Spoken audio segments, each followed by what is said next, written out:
Mesyuarat khas yang bersidang pada hari ini telah membuat keputusan untuk membenarkan aktiviti riadah kolam renang yang akan bermula pada 1 Julai 2020. Aktiviti riadah kolam renang ini dibenarkan di kolam renang awam, kolam renang di hotel, di kondominium, gated community ataupun kawasan yang terkawal berpagar, serta kolam renang persendirian.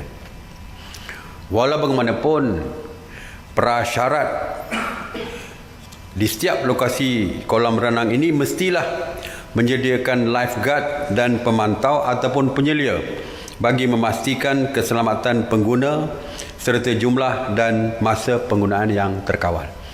Jadi mesti ada pengawal.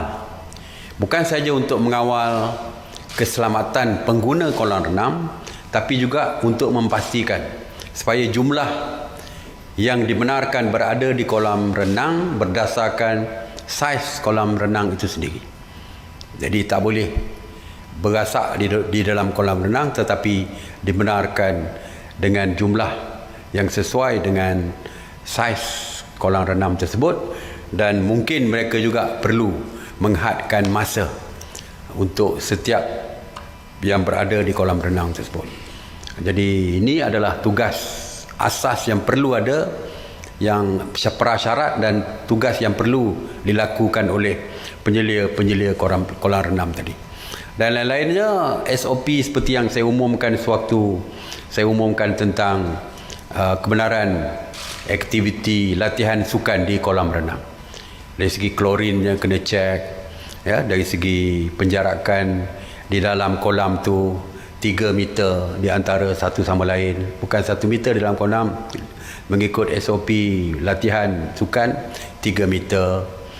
Mesti mandi sebelum masuk ke kolam renang, mandi selepas keluar daripada kolam renang, terus meninggalkan kolam renang dengan segera. Semua yang SOP yang saya sebutkan dulu mesti dipatuhi. Ramai yang bertanya tentang kolam renang kanak-kanak, khusus untuk kanak-kanak. Walaupun kita pada dasarnya tiada halangan, tetapi kita masih lagi tidak menggalakkan kanak-kanak menggunakan kolam renang. Ya, walaupun jadi ibu bapa perlulah mengambil pendekatan sendiri untuk kawalan kendiri untuk menjaga keselamatan anak-anak mereka. Kalau mereka tidak membenarkan, kita terserah pada mereka, ataupun pihak pengurusan kolam renang tersebut, katakan di kondo, manajemen menetapkan bahawa tidak boleh dibuka kolam renang di kondo. Jadi kita tidak ada halangan, terserah kepada manajemen dan terserah kepada ibu bapa sama ada nak membawa anak-anak mereka ke kolam renang kanak-kanak ataupun tidak. Kolam renang ini juga perlu membuat pendaftaran notifikasi pembukaan dengan MITI di laman web notification.miti.gov.my, dan perlu juga melaporkan kepada pihak berkuasa tempatan ataupun PBT bagi tujuan pematuhan kepada SOP dan pantauan juga oleh Kementerian Belia dan Sukan. Aktiviti riadah air yang berkaitan dengan air ini juga dibenarkan di laut, ya, di tepi-tepi pantai, di sungai, di tasik dan apa saja yang berkaitan dengan air ini.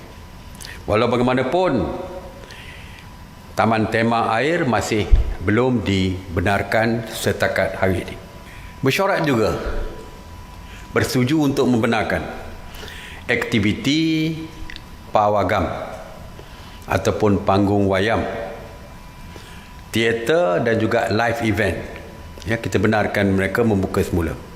Kebenaran ini juga bermula pada 1 Julai 2020 dan hanya di kawasan tertutup ataupun di dalam dewan tertutup saja.